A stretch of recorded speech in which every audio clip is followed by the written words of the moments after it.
What's up, guys? I'm gonna give everybody a couple minutes to get in here. I know it's later in the evening, and a lot of people kind of forget these streams are even going on. Might as well go ahead and put it on Bitcoin. I guess that's the show everybody's wanting to watch right now. I'll go over kind of this recent price action we had today and what it could mean going forward, as far as our immediate bias. But I want to give everybody a second.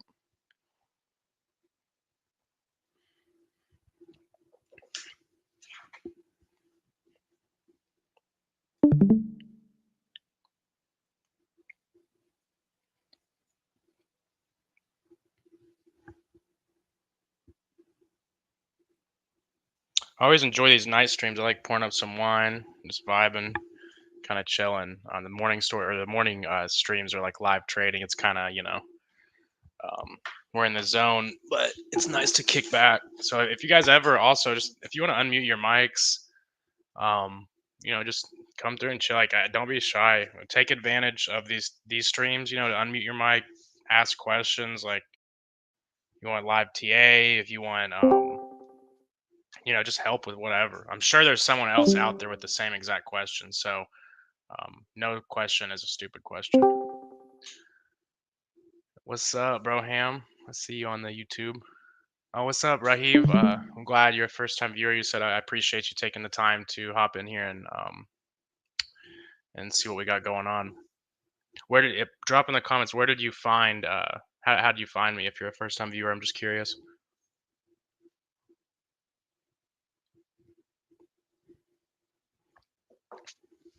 And what's up, Easy?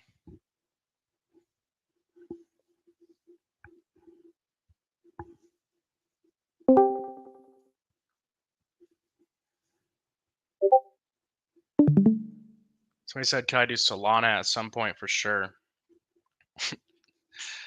Granny or Sway, as your username says. Might as well let's go ahead and hop on Solana. Let's do it. So so I have all these paths. So really for me, I see that we're in demand. I think I refined this a little bit. We're in this weekly demand zone. Now, for some of you watching, you're like, that's not a demand zone. It's not a down candle. For me, it's an institutional candle. It's just the candle before displacement that results in the break of structure. And we also know we're on a weekly chart. So if we go down to maybe daily, we can refine these zones to, however we see fit. I think I just left it as the institutional candle, and you could refine it all the way down here if you wanted to this as being your institutional candle. Did we tap into that? I don't think so. So this kind of goes also into, I'm just gonna, there we go. One thing about Solana that I like, long-term liquidity target for me is still all these equal lows right here under 18 bucks. Like, I don't even like Solana. I don't like the network. I don't like how centralized it is. Oh, somebody said they're. Oh, that's okay. So you're a member of Playbit, but you've never been able to watch the streams. Okay. Well, I'm glad that you could tune in today. So that's dope. But with Solana, long term, I'm looking under 18 bucks. Just equal lows, weekly liquidity target. But I don't have to see that get hit. Before I make any moves on it. But long term, that's where I would, that's where I'd consider buying equity, accompanied with bullish price action under these levels. And a lot of levels people say are crazy. You're like 18 bucks, it's 38 right now. Yeah, it could still go to 60 bucks, and my weekly liquidity target's still going to be that. unless we come up and close a week over 140 bucks, which, uh, we'll talk about that bridge, or we'll cross that bridge whenever we come to it. So weekly bearish, you should always start on your weekly chart and be understanding of where your weekly high and low is. So here was our break of structure, the first one that shifted as bearish. Your swing structure went as so up here, bam, took out that low, came up, took out that low again. So with that being said, here's your weekly break of structure, your most recent one, and you've got your weekly high right here, and you've got your weekly low. This is also the same as your daily low. Where is it? There we go. So, just mark those up. You just need to know what kind of range you're playing within, and be aware of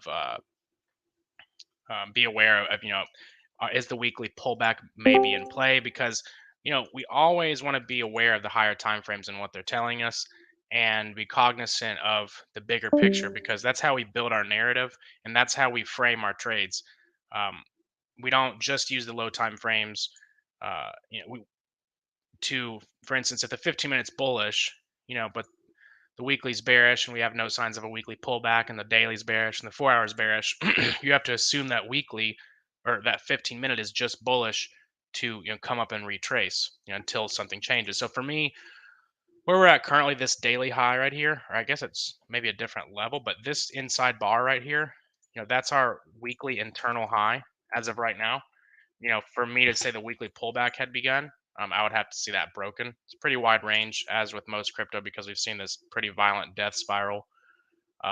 So, take it with a grain of salt. We could, for instance, if price came down right here and took out the low. Let me hide these because they're in the way.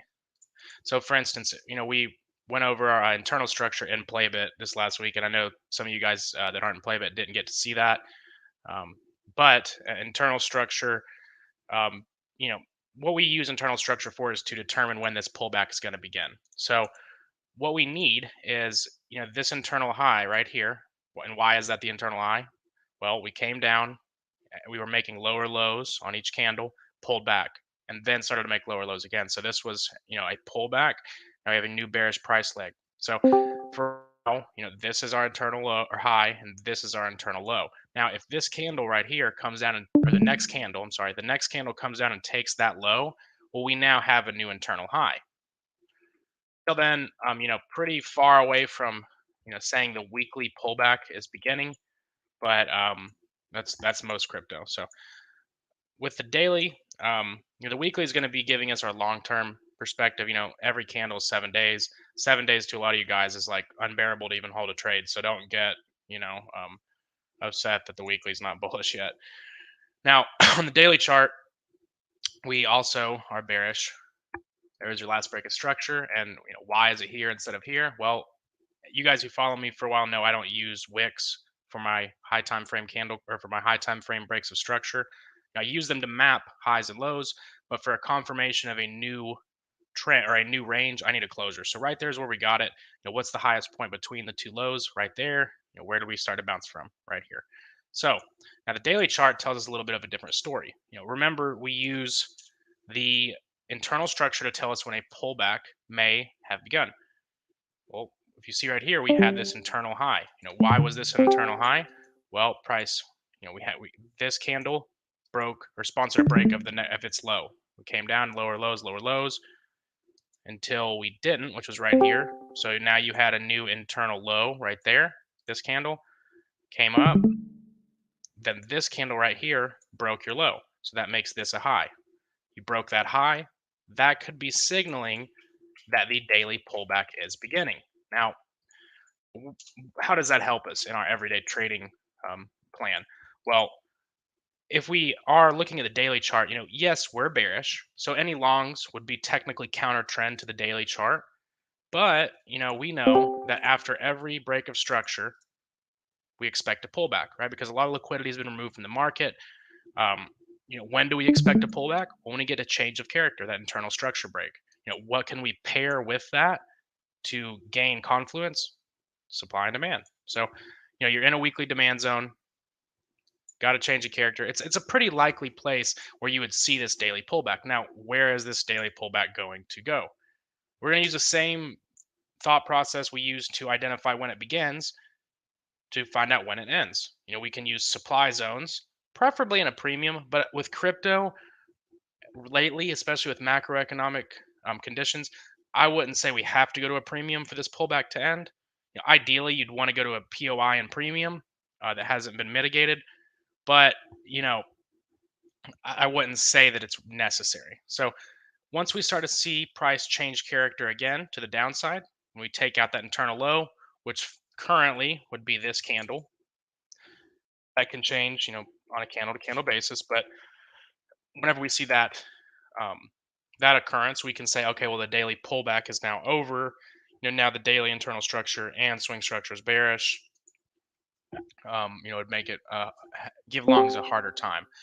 Now, where is this possibly going to happen? I think I've already refined this zone, but we have this daily supply zone. We have that last up candle before a down move that resulted in a break of structure. And this is going to be a flip zone as well. And the reason for that is that we had demand probably somewhere in this wick if we wanted to this candle, but I would say in this wick because we came up, you broke some internal structure on lower time frames, not on the daily, but you came up, pushed, it was enough demand to push you back into this supply right here. The inside bar, we know the inside bar gives us a nice perception of a range on a lower time frame. So this daily inside bar, that could be a 4-hour price swing or a 15-minute price swing. So where is supply and demand created? In ranges. Why does price expand? Simply because the inefficiency between supply and demand has outweighed one or the other. For instance, if there are no orders in an area, price is going to move to where there are, or vice versa with buys. So we know this demand pushed us back up in here, and then price came down, reacted to the demand, pulled back a little bit. We have another inside bar. We know there's a range here. Price pushed up and then blasted through it. So we know that this zone right here is going to be a pretty strong zone. Now, every zone can get broken, right? We know that. We know that. But looking at this zone, we know that that's a daily flip zone. So it's not at a premium, so it's not really priced well, but something to keep an eye out for.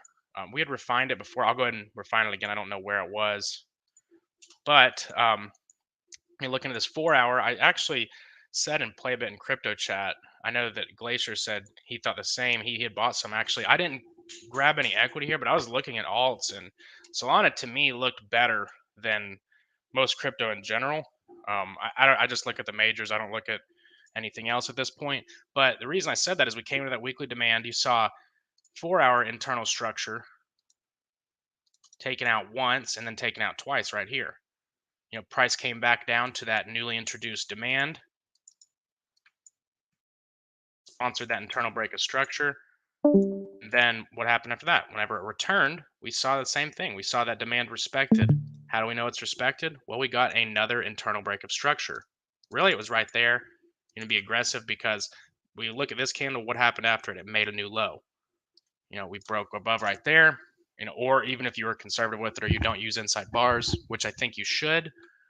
But if you don't, let's see, right here would have been your high. So you broke it right there. So that demand was respected and new demand was created. So once that happens, I actually have an alert here set and here. But once that happens, we know that these are pretty good POIs because if you follow the power of three or any of that stuff, we have a higher time frame POI, price respects it. When we say respects it, that means that new demand is introduced within this zone.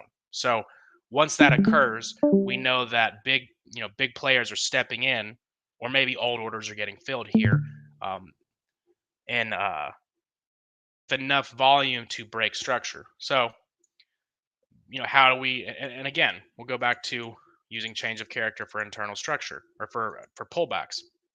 So when we look at this price swing right here, our old price range was pretty crazy, as with all crypto. I mean, it's not cooperating here, but with all crypto, we got this break of structure right there. There was our closure. Okay, so then where did the next break of structure occur? Right there. So what's the highest point between those two lows, or between these two lows? Right here. And then here's where we started to push away. The daily low, the weekly low, and the 4-hour low are all in the same place. One thing I don't like when this is happening, that's engineering a shitload of liquidity down there. Because these are all very important time frames, and if the low is at the same point, not always. Of course, every trend comes to an end, but there's going to be a lot of stop loss orders built up, a lot of sell stops there. So when we look over here, we know that we've got this price swing range right here. So we can use that 4-hour change of character right here to identify when that pullback's beginning. And look how well that worked there. Came up, now we're pushing up. We are coming up into this optimal trade area entry and into a supply zone. If I'm looking at this, I almost think we'll raid this high and fill this little imbalance up here. That's being pretty conservative. That would be ideal. That would be a good short POI because we look, that's where displacement started. That's where the sell-off that ended up breaking through the old 4-hour week low really began. We had a little flip zone here. Obviously that failed. But theoretically, you draw the whole zone right here. We already tapped into it. So one of two scenarios I see here.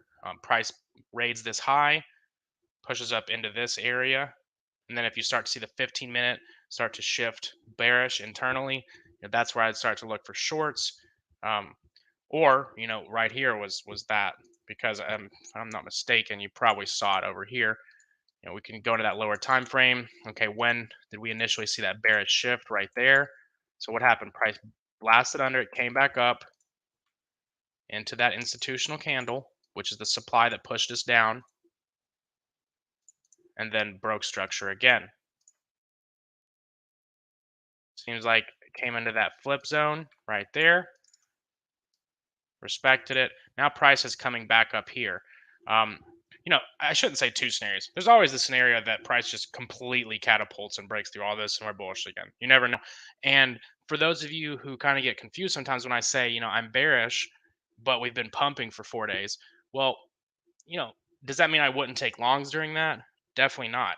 But until the 4-hour swing structure is bullish, I don't see a reason to be bullish macro. You could be bullish on the, your immediate bias, but, because of these changes of character here. But as far as being like bullish, like, Solana is the bottom, I don't really want to say that until I get, at least a 4-hour break of structure on the swing level. And that means a closure above this level, which is $45. Well, $44.99 if you want to get specific. Um, Somebody asked, do you look for anything else before entering a trade for an alt? Like, do you have to see it outperform ETH, for instance? No, but right now I'm not even trading alts. I'm just watching Bitcoin and Ethereum. And the reason for that is we've seen an immense drop in the market cap for crypto. Let's just look at total. Um, so, we've seen, we're at less than $1 trillion. For instance, I think that some of the indices and stocks, they're north of, 10, 15 trillion dollars. So whenever you look at this, it's a very minuscule amount of money relative to other financial markets. And the concepts we use to trade and read price action are based upon trying to follow large money. So if there's only $907 billion in all of crypto, and that's split up between, however many thousands of crypto, but in reality, probably the top 50 hold 80 to 90% of this valuation. I'm not really interested in stuff with a super low market cap. It's just not for me right now. I'd rather just trade Bitcoin and Ethereum. So to answer the question, if I was trading alts, it doesn't have to outperform Ethereum. It could just have good price action. But I'm not trading alts right now because you'll see your position get stopped out due to Bitcoin or Ethereum tanking, going to its POI and its optimal entry and violating your TA. And it's really, you just got to charge it to the game if you're trying to trade alts. I really don't see reason to look at much other than the majors. But you know whatever floats your boat. I'm not saying there's anything wrong with doing that. It's just my personal style right now. um, where were we at? We were on Solana, so I don't want to ditch off that one. We said, what am I expecting to happen? Oh, fuck, it went away. Hold on. We got a crypto chat. Where is it? Could I do so? Oh, that was the first one. what am I expecting to happen tomorrow with the closure of crypto options?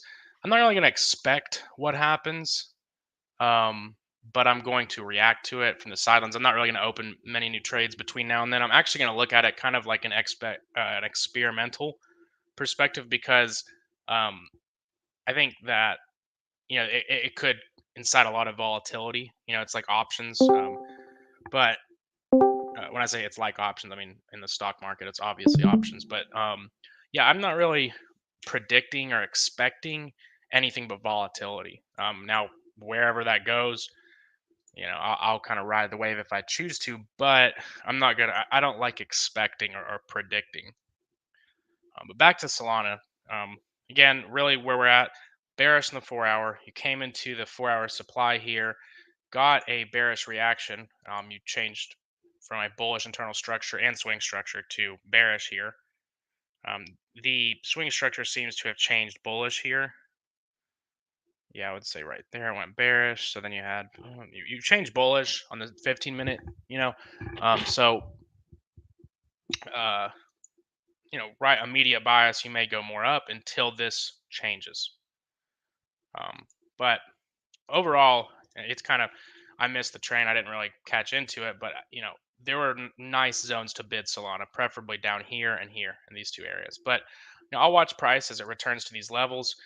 But I'm not really, if we start to push down like that again, I'm not really interested in taking longs because you have to be aware of what the higher time frame is telling you. Because for me, okay, the 4 hour, if it starts to change character, especially in these zones, it did already once, but now it's switched bullish again for whatever reason. But if we're bearish in the internal structure of the 4 hour, or bearish in the swing structure, personally, I'm not really going to look for longs because until we switch bullish, like we did just here, it's kind of counterintuitive for me.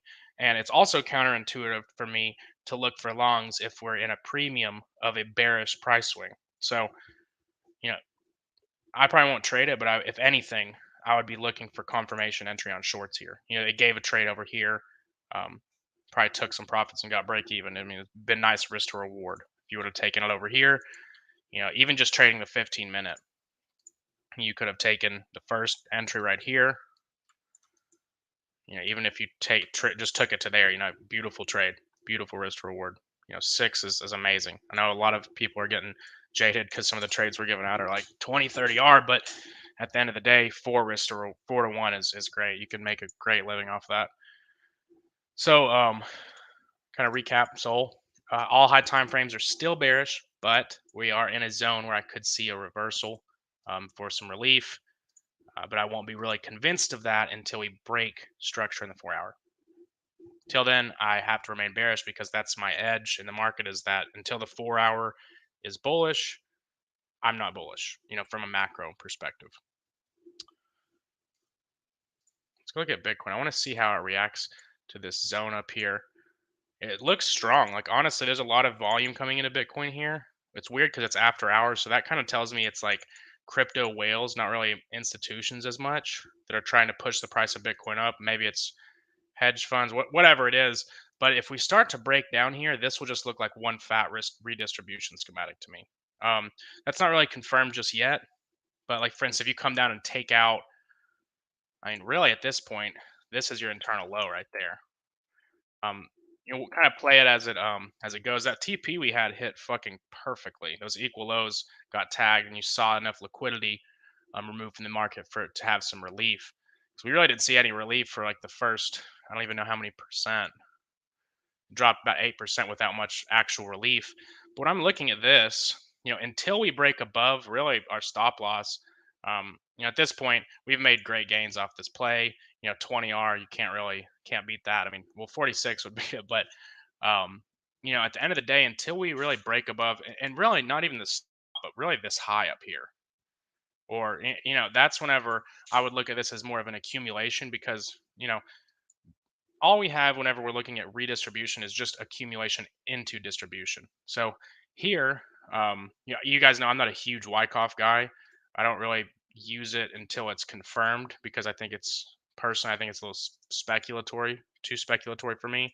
But just looking at this pattern, just making an observation, it reminds me of Bitcoin back in like April. And let me see if I can put a fractal here. Um, it's gonna be way farther up. Something like this over here. Bear with me for a second. Something like that is what it reminds me of.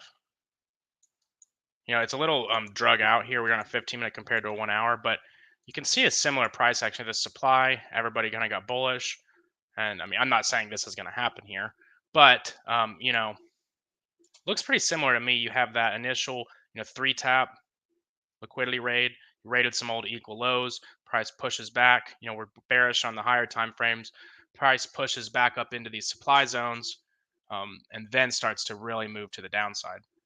So that's until we start to break above. That's kind of what I'm seeing, but I'm not going to use that to speculate that that's going to happen, because I don't, like I said, that's the thing about Wyckoff that I don't like. I think it leads to a lot of speculation, and a lot of like what ifs and like staring at the chart and like seeing what's going to happen.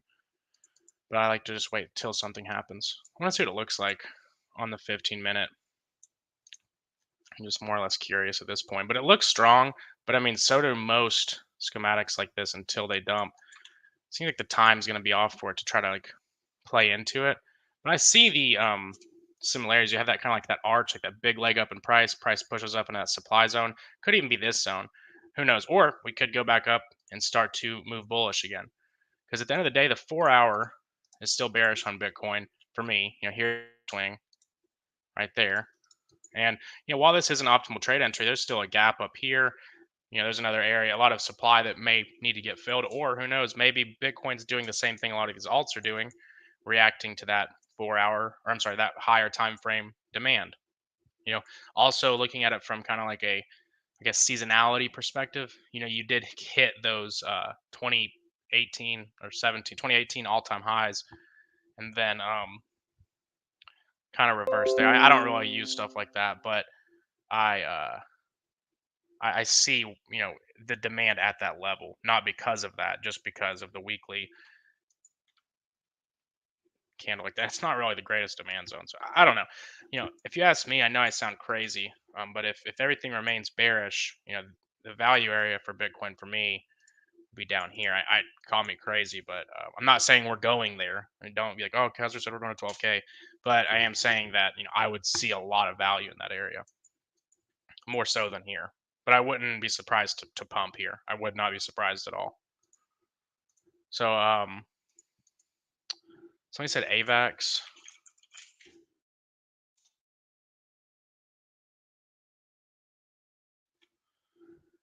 The AVAX chart. Let me just go back out to that weekly. I haven't looked at AVAX in a while. Like I said, I'm not really doing much TA and alts.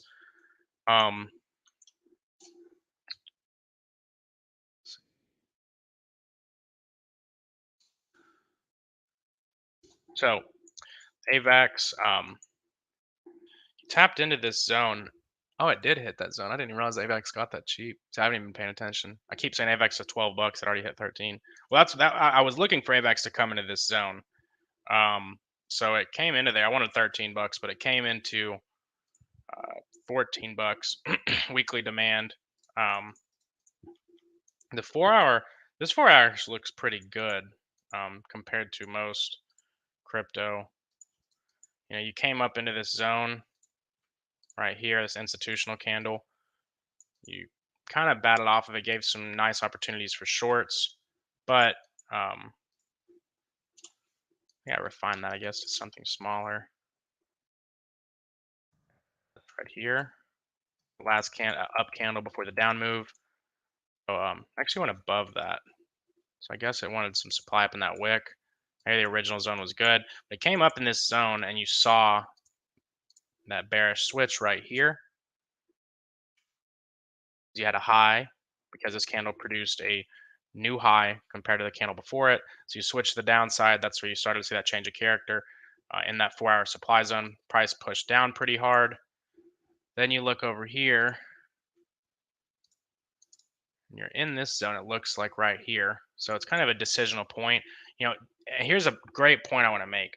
So a lot of people, they have this zone here, right? Like they drew this over here and they missed out on this trade. So now they're like dead set on this zone, like they're just going to short from it. But the logic they used to find this zone was that internal switch to where the 15 minutes gave us signs of weakness. And then they wait till it comes all the way over here and then just set a limit, thinking they're using a confirmation entry when in reality they're using a risk entry, because what is the 15-minute when we tap into this zone? It's bullish, right? It did get a bearish switch right here, but it does not seem to want to respect that it came back up and switched bullish almost immediately. So, you know, at this point, because you pushed all the way back up into the zone, it's a 15-minute zone. It's not gonna be the craziest, strongest area. On the 4 hour, you probably got a zone here too. It's sponsored, really not much in the 4. This would have been the stronger zone, if anything. And even then, not really, because you broke that internal structure of the downside. Um, but, you know, where you're at now, it looks fairly strong. If you start to break above this level and close above it on a 4 hour, that would lead me to want to look for longs. Where from? Probably somewhere down in this zone right here. I like this candle. It's an institutional candle, also under equal lows right here, relatively equal. Mark that. So I like that as POI right there. You could go on the 15-minute and refine it and change the color of it. Shit, wrong one. So you could refine it. Maybe I still like the zone. That's why I like institutional candles. They'll show you, in the higher time frames, what you need to be looking for in the lower time frames. So personally, I like that zone. Um, I wouldn't be dead set on it. You could watch POIs depending on, if this expands and we get a break above here, well, then you have a new price leg, and you would be moving this fib. If it wants to cooperate, you'd be moving this fib up to wherever it was, and maybe now you have other POIs in a premium.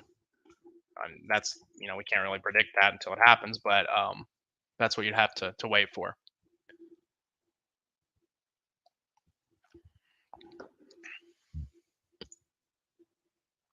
Um, somebody said, oh, no, that's some bot on Twitch. The fuck.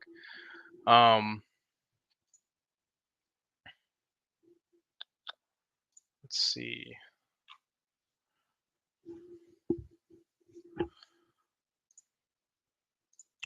There was something else I wanted. I'll just take a look at ETH. Let's look at ETH real quick. So ETH came down. This is, I think, our weekly demand zone as well. Probably the strongest zone here, but it did sweep some liquidity, and also this candle right here swept the previous candle's liquidity. And on a higher time frame, that does matter to me. It's a sweep zone, so decent zone. But the thing is, we broke through it. Almost closed a candle. I mean, I probably technically closed a 4-hour candle under it, barely. But with the lower market caps now, you're not going to see price action respected as much. So you kind of got to take a little bit of stuff like that right there with a grain of salt. So I wouldn't just say that the zone's completely violated, but I wouldn't give it as much attention as I would had that not happened. Still bearish on the 4-hour here. The thing that I'm noticing here is you're getting a lot of liquidity raids. And when I say about that, I mean you come up above these areas on the high time frame, and then while it is a bullish internal break of structure, you're starting to you push up into it and then you can't close. You push up into it, you can't close. Now, that's just something to keep in mind. It's not going to really make me take a trade off of that, but just something to keep in mind. Also, it looks like you're starting to form liquidity up above this area, which is between current price and a 4-hour institutional candle. So personally, where we're at with Ethereum, I wouldn't really be trading it, because I'm not going to look to go long in this zone, because we're above 50% in a bear market on the 4-hour. So personally, that's just kind of against my strategy. There's probably longs to be had here, but I would wait for a price to return up into this zone, or you could watch it in this candle, because at the end of the day, we had price push up into the original. If we don't refine it to an institutional candle, you had price push up into this zone, and then you saw an internal break of structure start from this supply. So theoretically, that could be a point of interest for you, because price came up into supply, respected it, introduced new supply. You go on the 15-minute to refine these areas, and I see a very clear couple areas within this zone. This being one of them, and it looks like that's already been broken. That wouldn't be the highest point of interest. I mean, maybe, you didn't really close above it. So again, with the lower market caps now, you're going to see a lot of kind of, I guess, weird price, sloppy price action. You also have this right here. And what I'm using to select these zones is just, we have this fair value gap. It's the same way we got those Bitcoin shorts. Liquidity above, under it. We had this engineered liquidity right there. You came up and just ran it. So you ran the liquidity, but you didn't really come up and fill in this fair value gap or come up into this institutional candle. And this is really where the selling, this is your flip zone, because if you look in this initial 4-hour supply, price broke structure right there. It really didn't even come back up. I was going to say, if you have this as your new supply that caused that internal break of structure, it didn't tap into it on purpose. Maybe it did somewhere else. Or actually, I see what happened probably, because your break of structure was actually right here in this candle. And then you can see this candle did push back up into that area. So, whatever demand really caused that, we had demand down in this area, and then this candle pushed through that demand. So it would make it a stronger zone for me because it's a flip zone. It's the second sign of weakness within a higher time frame POI. We have displacement in front of it. We've got liquidity front running the zone. So personally, I'd like that zone would be the ideal area to short from. I'm not really going to chase the short if it does come up there. It's a totally cool setup if price comes up into it, and then the 15-minute shifts bearish, break of structure, the downside on the internal structure, and then, price returns into it, 1-minute break of structure in the internal. That's, the criteria I have for that, but I'm not even going to really to chase it because, we already ate fucking amazingly off these Bitcoin shorts. If I hit my daily or if I hit my weekly goal, I mean, shit, we kind of hit a bigger than a weekly goal, but if we hit a big goal like that, early in the week, I'm not going to just force it and trade through the whole week. I might take some forex trades on the FTMO trial thing, but I'm not gonna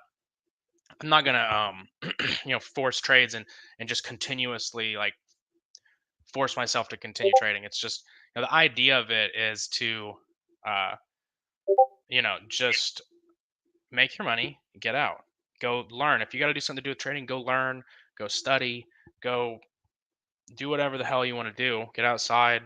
I don't know, but don't just like continuously trade if you have already hit your weekly goal. It's just kind of counterintuitive because you're going out and risking giving that money back, and then now you're in the mentality where you're under your weekly goal and you're trading different. It's not um it's not my style to go out there and chase it when we've already got it. But it is a good setup. So and AUD JPY setting dude, up for do I shorts even want again. to? Max Payne here. Shorts for Gosh, long. bro. Look at that shit. Oh my gosh. And I didn't want to take it that far. I want to take it a little farther. That'd have been a 23 to 1. And then gold is setting up for shorts too. Fuck, man. I got like 8 plays that we can play. Little. You're coming in to make me degen or something right when I was like, I've hit my weekly goal. I'm done training. You're like, yo, check this shit. Yeah, it's moving, bro. We got gold about to break. Euro USD looking like a fat short on the 1 hour because it has liquidity below. Created equal highs. Oh my god, there it goes. AUD JPY is tanking now. I'm on the 4 hour. But yeah, dude. I mean, I think a lot of any pairs really against the yen are gonna be primed for some shorts here soon. Well, right now is actually a bad time to short against the yen because of what the central bank did. Well, if they keep JPY buying bonds with yen and other trillion. countries are moving money into the yen but then Yep. spending it, it's actually worse because you'd think, oh, that's going to pump the yen.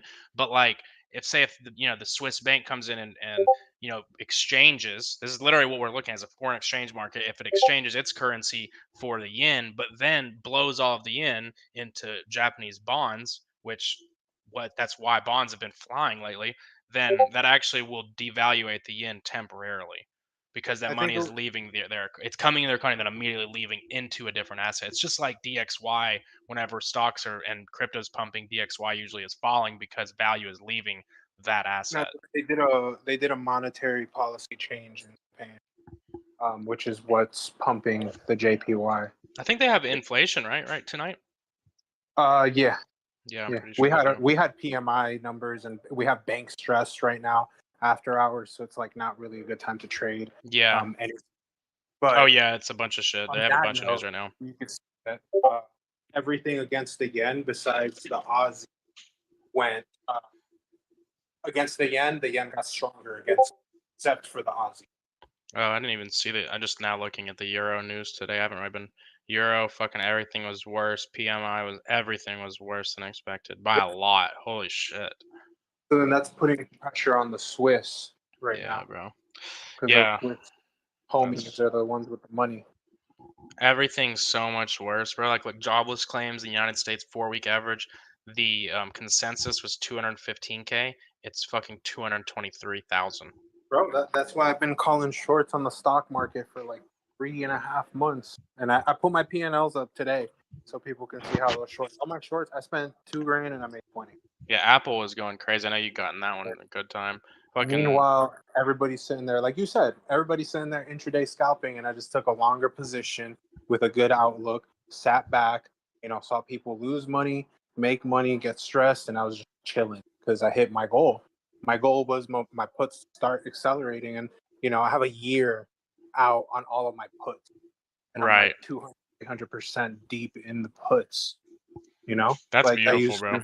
That's I a used the great smart fucking money. move. It was all smart money. Literally, I started paying attention to Japan and what was happening over there after I saw a few headlines, and I was like, "Oh my god, this is terrible! Oh my god!" And then I don't know if you saw that I put up a chart of their debt, bro. Their debt. Oh my god, their debt. They're 259% their GDP in Is it debt. debt? Money is not even real anymore to a lot of countries. It's fucking insane, bro. It's just Yeah, like it's who has your back and how much. Like does the United States have your back? Okay, and NATO, your NATO. Okay, bro, money's not real anymore. Just let us put the only reason military why. bases at in your country. Yeah, the only reason why it's not affecting their currency is because of what they did in the 90s. They actually decoupled their currency from um, monetary policy. So the monetary policy wouldn't affect the currency. And that's the only reason why they're strong. That's the only reason. They don't have money to back it up. They don't have anything. It's just their specific laws that investors love that help them stay up that strong. So, hey, you know what to do. You know what we're Yeah. doing. We're killing it. So 100%. I'm not even. I really don't care. I'm like on that. On my FTMO thing, I closed my shorts earlier because I didn't want that drawback. Because like that mhm. short was up, like I was cutting and I took those Aussie yen shorts, and then also I took the stock market plays today, but it was before the cutoff time. So at the reset time, I fucking had to snag a bunch of the profits off the Bitcoin short just because I was like, I'm not gonna fail a challenge over hodling the fucking because that's the thing Yeah, with the like drawback, bro. They really it's like anybody who's thinking about getting an FTMO or any kind of funded account, like just be aware that shit is predatory as fuck, and bro, there's I a tried game to something play. and they shunned me away. They're like, yeah, yeah, yeah. I'm like, oh yeah, yeah. One day you're gonna wake up, be negative 50K, and start crying.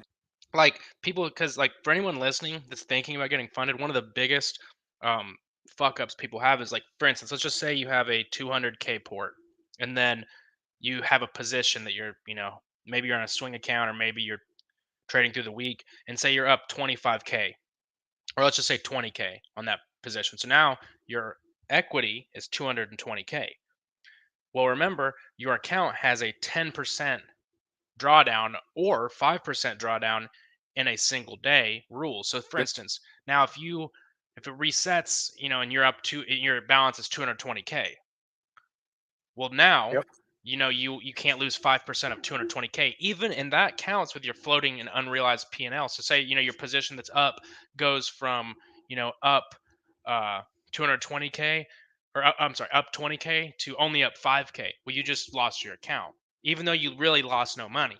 That's like the system they have to kind of, there's a reason they do this shit because people are like, there's no way that can be real. Why would they do that and let you trade with their money and risk their money? It's like, bro, because 90% of their profit is coming from, well, I wouldn't know about that much, but a lot of their profit is coming from people either just flat out failing the test or running up a bag on their month, and then they get one violation and they kick you out, Yep. and now all that bread's there. So there's a reason That's the prop firms exist, and it's to yeah. be predatory. That's the biggest reason why people lose their accounts.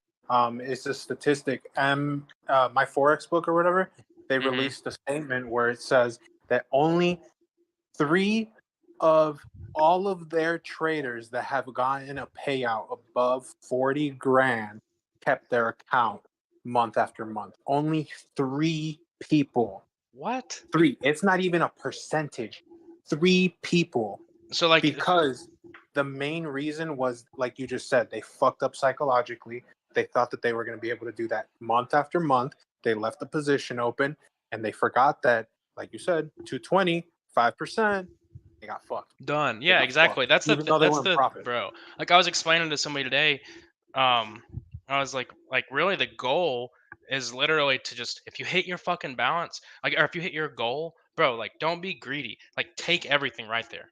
Or at least like 90%, like take it and then put your stop loss to what, and then just be done. And if you really want to keep fucking trading, go get another funded account. Yep. Do MFF and FTMO.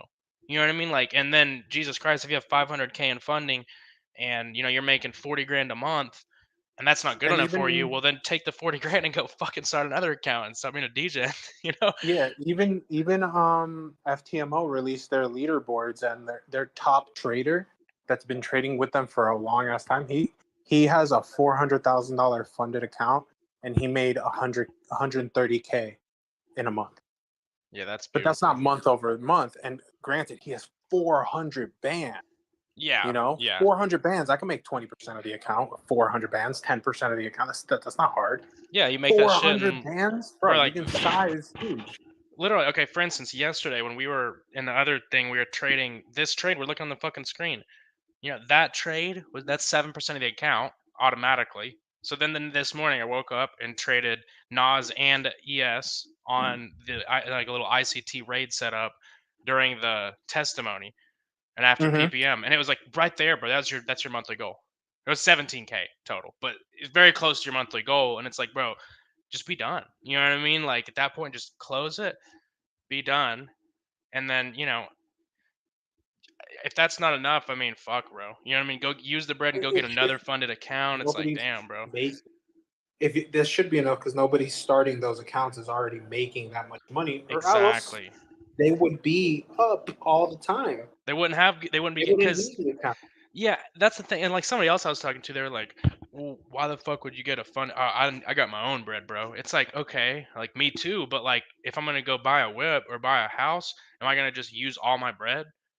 Probably not, Yep. unless there's some kind of circumstantial reasoning that makes sense, which oftentimes there's not. So it's like, OPM or other people's money is, going to be your best friend if you're trying to be, have your hand in different pots. Because the whole idea for me personally, at least with trading, because trading is one of the most scalable businesses that you can start. And it is a business. Like you got to look at it like that. And if you can scale your trading business, with other people's money and you're still making profits, you can take those profits, maybe put them into real estate, put them into whatever business you do, diversify yourself all while not having to. Because right now, bro, like for instance, if I pulled all the money I had out from like trading and you know, investments as far as crypto and actual like day trading goes and just had all my money, everything I was doing was funded, bro, that's automatically new ventures for me instantly. You know what I mean? So it's like no brainer for me to do that. But you know, but the thing is you got to be very mindful of, all the stipulations.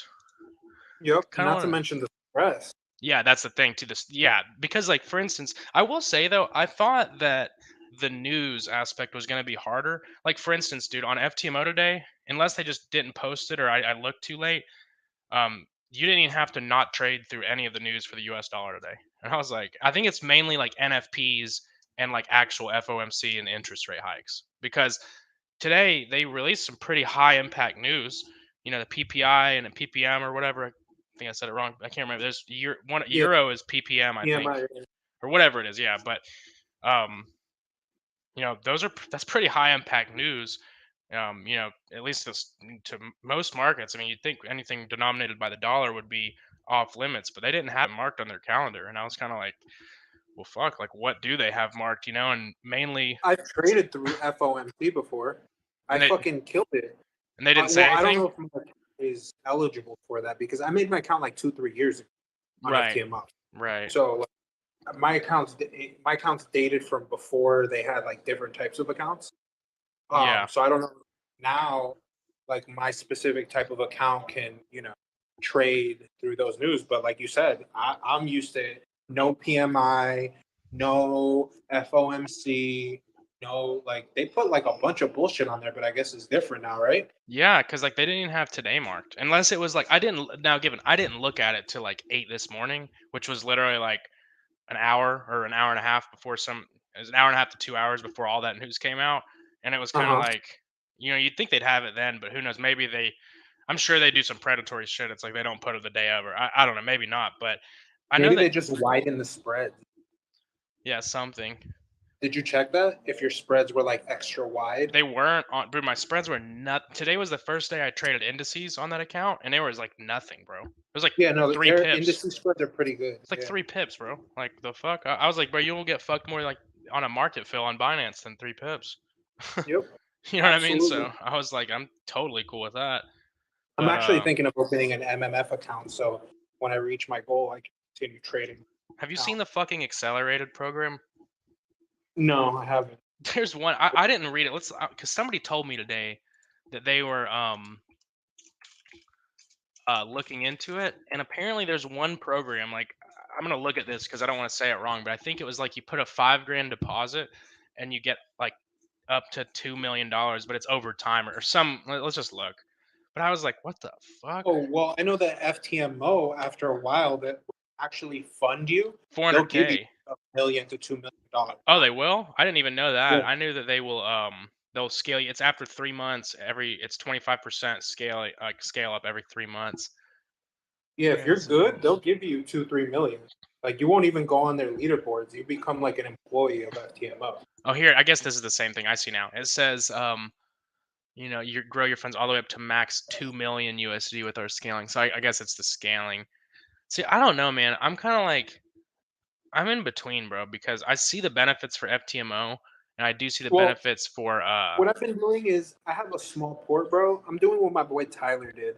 So my boy Tyler, he was tired of people selling courses. So what he ended up doing was he created a challenge account with $50, scaled it to 10 grand a month trading for it, yeah, and then that's from fucking there, nuts. like he has an FTMO account, and I was telling Flo this in the chat earlier that so the way that it works with them is he has his FTMO account, and then he had his regular account, and he was taking the same trades on the regular account until his regular account got built up to 100K, and then he stopped using the FTMO because That's he pretty figured crazy. like, yo, you can't take advantage of any of the tax statuses if you're with FTMO. You can't Yeah, say you're a full-time TT. trader, You so can't you be can't just go. TTS. But the thing Yeah. is, though, from what I can see, unless you're TTS, which it is not always easy to get TTS, even if you meet the criteria, they'll reject you a lot of the time. There are some benefits to being a funded trader. Not, I mean, at the end of the day, if you can get TTS and obviously that's kind of the better move. But you know, what is this? Sorry, I guess kind of caught my 50%. Fuck that. But the the tax benefits if you can get TTS, outweigh it. But so this shit right here, this seems super predatory. I guarantee it is because it's like sounds so good. It's like weekly payouts. You don't have to have time. Like you don't have to trade like you don't have to have like minimum trading days. You have no lot size limits. Yes, you don't have to have the minimum trading. That's a big one because like, bro, like, I mean, if I didn't have to trade 10 days a month, I'm not going to. And I wonder how if you can like hack those. Like, surely they're wise to like, for instance, on FTMO, you have to have 10 trading days. Think about if you hit it in one day. Surely they're wise to where if you just like opened a fucking micro lot or a nano lot and then just fucking closed it the same day, like they'd be wise. I don't know. Maybe. I mean, that'd be a really easy way to cheat that system. Like, what? I was trading, dude. Just opened a point oh 0.01 and closed it 20 minutes later. But I would say Bitcoin is starting to see the beginning of signs of weakness, but I wouldn't really pay this too much mind yet. I really want to see the 15-minute switch bearish here, for me to say that uh, this zone is really that valid. And I know some of you guys are watching like, well, this is a 15-minute zone. Wouldn't you use the 1 minute switching bullish? The only way I do that is if the 15 minutes bearish as well, because I want the time frames. When I say bearish, I mean on the internal level. Like I want the 15-minute to go bearish, and then that's whatever causes that is going to create some supply, and price usually will push right back into it. Then you look for the 1 minute to go bearish. Got That's the better way to do it, in my opinion. Not financial advice. it. But that's the better way to do, because like I've went like using like a 15-minute POI that's like, say for instance, like if your POI is like up here, and then price was doing like this number, like say you have a flip zone right here, and then like price does this, it's like just using a 1 minute change of character in here, like say the 15 minutes reached here, and the 1 minute does this number, you got that change of character. Well, to me, your 1 minute switching bullish, but look, your 15-minute, wherever your internal low is, maybe it's here or wherever the hell it is. If that doesn't break, well, then you just like kind of counterintuitive, because yes, you're using a higher time frame POI, but your probabilities cut down immensely if the 15-minute internal structure is bullish. In my experience, that's kind of a little hack that will refine your win rate, because trading with the trying to get high R, a lot of times you'll decrease your win rate, but there's that um, relationship between your average P&L and then your win rate, which determines how profitable you are. For instance, if your average risk to reward is 10, okay, well you can have a 40 to 50% win rate and be extremely profitable, compared to okay, I have an 80% win rate but my average risk to reward is 2. Well, oh yeah, you can say you have an 80% win rate, but are you really making money? That's kind of, I swear people forget the purpose. I know it sounds crazy, but so many people forget the purpose of this shit is to make good money, and you're not going to make good money with 2R trades. Because people love to take trades that look like, for instance, if you have a trade that's like this, somebody would love to catch the Bitcoin bottom or whatever, and if they cut the bottom and then it runs, let's say it runs 20%, you know and then but your stop loss was also 10%. It's like it looks really cool when you're posting a P&L slip or whatever, but it's like, how much money do you really make? Unless you're just a DJ and you're just throwing a shitload of money in the trade and risking a lot. People but people love that shit. People love percent. People are in love with catching the bottom and having the biggest percent. Oh, I got 10, it's just like it's kind of counterintuitive to actually making money. I'm interested. I'm kind of studying this price action here, because if we start to break down, if you get like one break, well, up here, one break of structure, and then you can flip that newly introduced demand, whatever kind of pivots you away after that. If we get that and you break that, that would be like some pretty classic redistribution to me here. But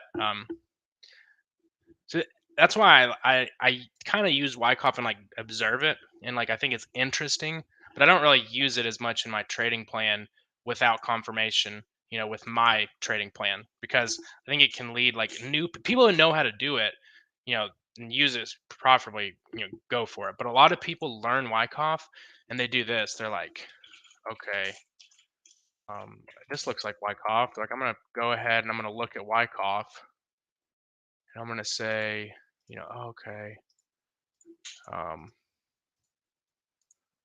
okay, does this look like Wyckoff? It's like, oh, it looks like Wyckoff. I'm shorting.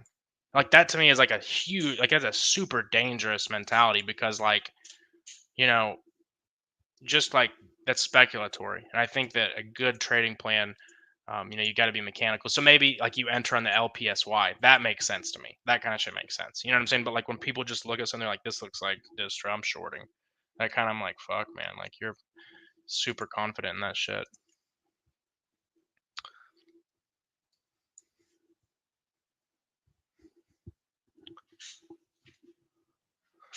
But on that note, guys, I'm gonna hop off here. Enjoy your night. If you got any questions at all, tweet me, message me, at me, whatever the hell, however to get through to me. I'll get back as quick as possible. And yeah, we'll pick it up tomorrow night and see if we have any new price action to go through. Appreciate you guys coming through as always, and I will see you then. Peace.